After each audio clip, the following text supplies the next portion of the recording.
All right, now let's talk about the actual records that will be in our zones on the DNS server. So here's our zones. Here are the records in those zones. What are they? What do they mean? There are many resource records that can potentially be stored in a DNS zone file. And there are too many to really bother memorizing. What I'm presenting you here with is some of the more common ones that you're likely to stumble upon. If you look at your DNS help files and do a search on resource records, there's a resource records reference that you can pull up at any time for further information on this. But as you can see, we'll be talking about the A record, for example, but there are tons and tons of other records, and our purpose is just to identify the ones that we're most often going to encounter here. So there's no list in going through this entire list. I've tried to give you a condensed version of it in this slideshow here. But really the heart and soul of our DNS server is the A record, or the host record. And this populates a forward lookup zone and provides host name to IP address resolution. The polar opposite of the host record is a pointer record, and it populates reverse lookup files. And their job is actually to point to an A record to help map an IP address to a name. What else might you commonly find?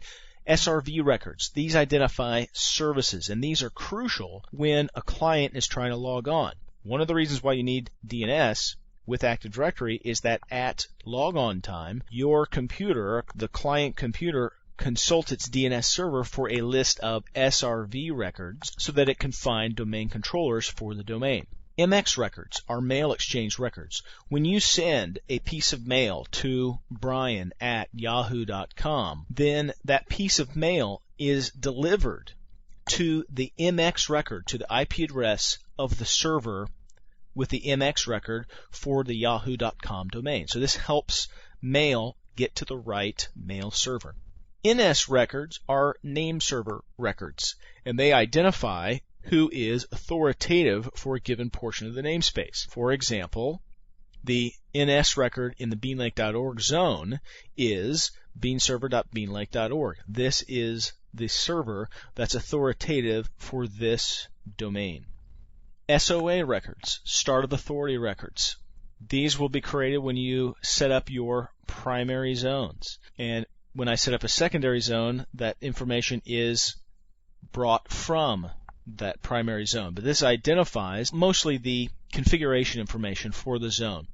So it indicates the name of origin for the zone, contains the name of the server that's the primary source of information.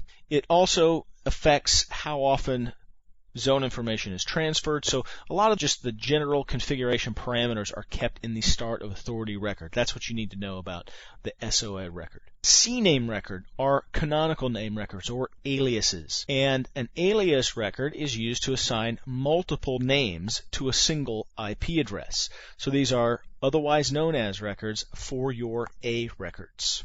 CNAME records don't actually point to an IP address, but to an existing A record in the zone. Now, to create these, you can, on any zone that you select, right-click and then start to create. And notice there are many of these more commonly added records listed on the context menu here. We can select other new records, and then we get the entire list.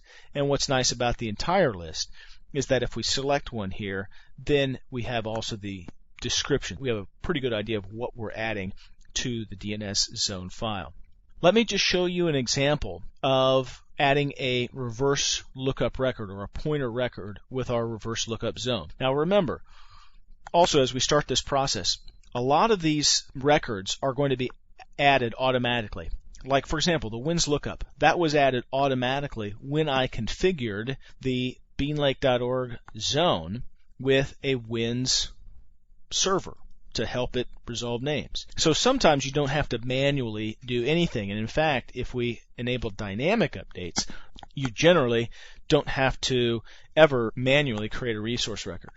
But let's look at this by creating a manual resource record in our reverse lookup zone file. In this 192.168.2.x subnet zone file, let's right click and notice that we can't add an A record, we can add a pointer record.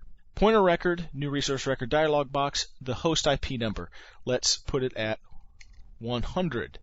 The host name is on the Bean server, for lookup zones, beanlake.org, Bean server. OK, and then OK. Now you can type that in manually, or the nice thing is you can just browse, and you browse through your forward lookup zones to map this to the host. So there it is.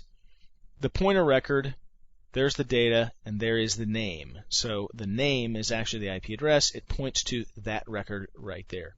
These are some of the records you're likely to encounter. Name server identifies who's authoritative for the primary.net zone, the Beanlake 1 server, not the Bean server, which is authoritative for Beanlake.